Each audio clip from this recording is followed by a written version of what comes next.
12 years after the passing of the Patriot Act, thousands of protesters converged on Washington, D.C. to express anger at government surveillance programs. The American public is also becoming more upset with political maneuvering. Democrats try to blame Republicans, and the GOP blames those on the left for a long list of offenses. However, polls show that both of the parties represented in Washington were blamed by the public for the recent government shutdown. At the end of July, New Jersey Representatives Rush Holt introduced a bill which would repeal the Patriot Act. That original measure was passed by Congress just 45 days after 9/11, and sweeping changes in laws surrounding spying were passed without the pages of the act being read by most lawmakers. James Sensenbrenner, one of the primary authors of the act, is now sponsoring a bill that would restrict much of the domestic surveillance that is happening today. b1SdtIa8CzrW1nx joined in the move to repeal the 2001 Patriot Act. Jim Babka is the founder of that organization. They currently represent 31,000 activists who are pushing the government for pro-liberty reforms. He was the president of RealCampaignReform.org, and Babka is well known among pro-liberty activists around the country. He's joining us today on the show to talk about the Stop Watching Us rally that took place in Washington. He'll also discuss recent government shutdowns, eavesdropping, and that possibility of repealing the Patriot Act. Welcome back to WHDT World News, Jim. Glad to be here, Gary. Now, Jim, what role did political maneuvering play in the government shutdown? Well, I would imagine it played every bit of the role. I imagine it seeped into every aspect of that debate.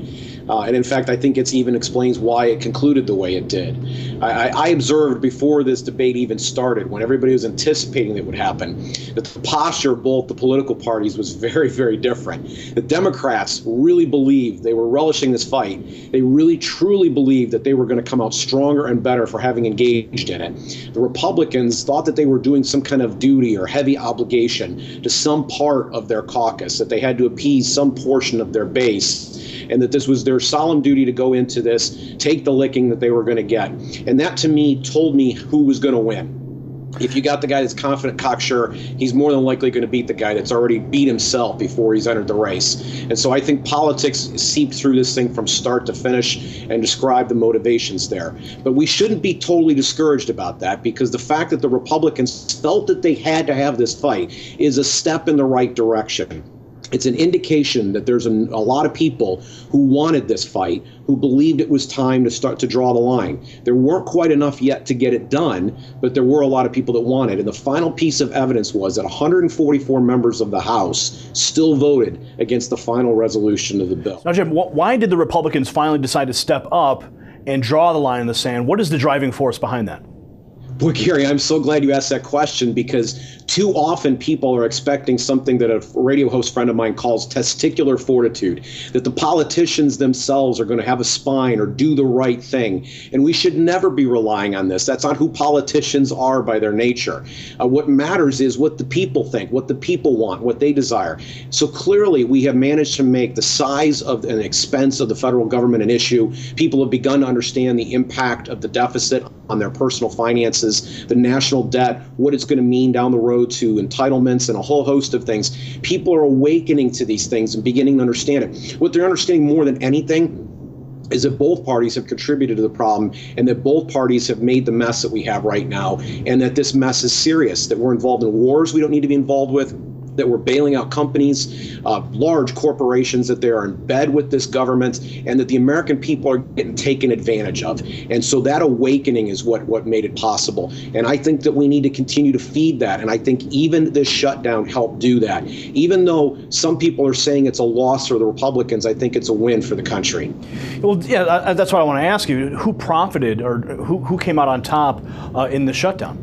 You say the American people. For one thing, I did, okay? Because here I am working as an organization called Downsize DC, and for a handful of days, we had 16% of the government not operating. And Gary, the fun part of this was, it was the stuff people like about government. There's not much people like. It's about 16% of the government, it turns out. That was the stuff they closed down. All the bad things they're doing, the droning of innocents overseas, the spying on your computer and your phone calls. These things kept going on. They didn't stop.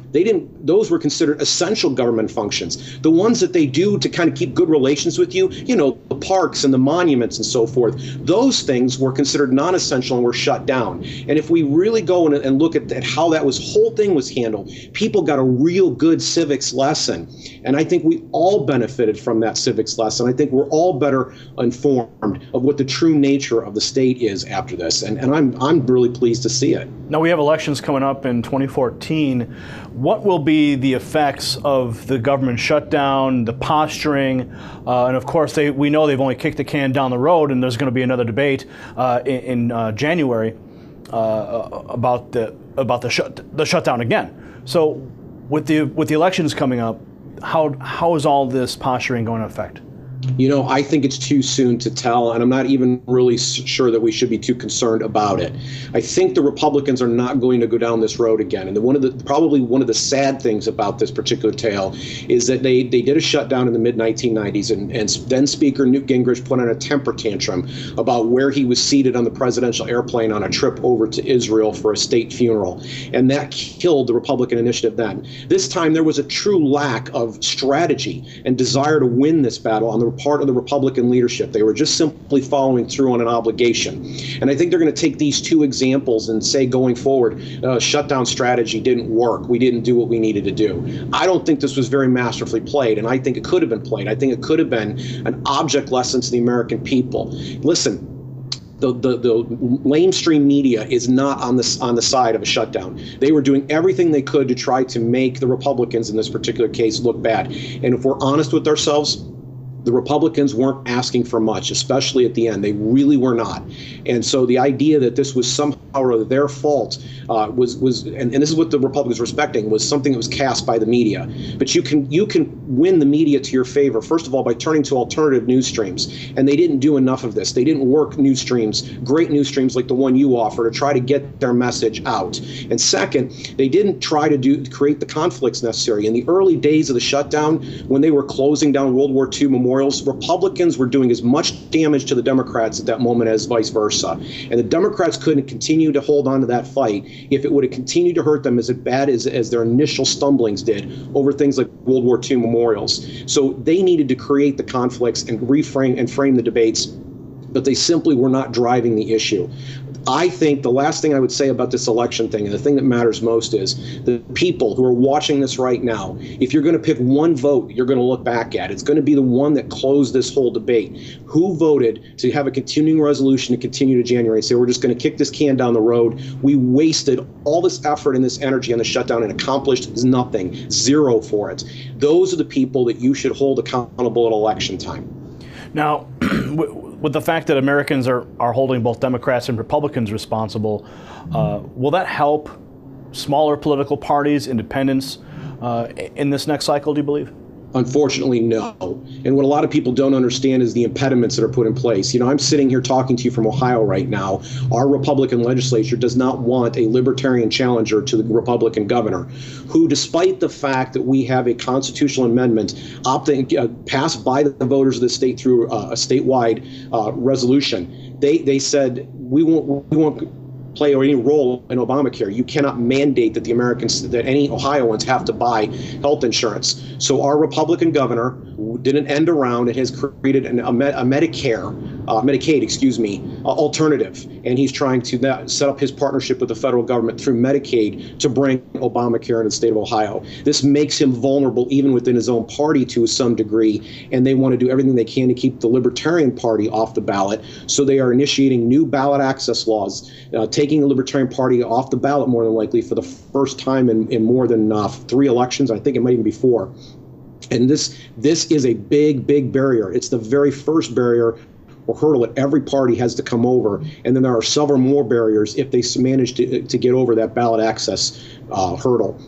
And so I really don't think that minor parties are going to have very much impact on this election, despite the fact that almost everybody in America is disgusted with both the Republicans and the Democrats. It's a rigged game, and that's what happens when you have a rigged game. Now, Jim, we're up on a break, and I want to come back and discuss the NSA spying, the Stop Watching Us rally, the impact that politics has on such events. But we do have to take this break. We'll be right back. We're talking with Jim Babka. He is with DownsizeDC.org on WHDT World News.